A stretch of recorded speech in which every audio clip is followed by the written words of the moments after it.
So with the tensions high between big tech and these smaller open source players, Hugging Face is positioning itself as a champion for democratizing AI development.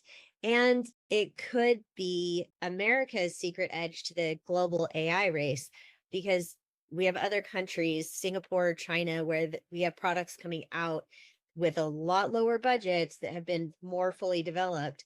And open source means that other people can develop the product too. And if you go onto Hugging Face, it's kind of a hot mess, but Hugging Face you can go on there and you'll see there are different models there are different large language models or AI models that are built to do really specific things. And Hugging Face has a huge community developing. And so, if you are crowdsourcing all of this development, it could develop faster and outpace a single company doing it.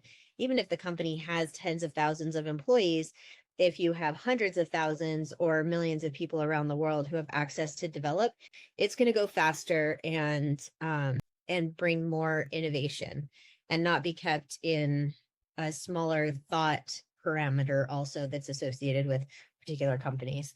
Because, if I say Apple, you have a very clear idea of what Apple is in your head. Or if I say Microsoft, you also have a very clear idea of that.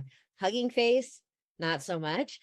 I think for most people, unless you've been in this, deep in the weeds with AI, but they serve so many different purposes because it's a community developing. And I had this conversation with a colleague, an Australian colleague in Bali, and we were discussing the different models and why we would choose to use some of the different models over others.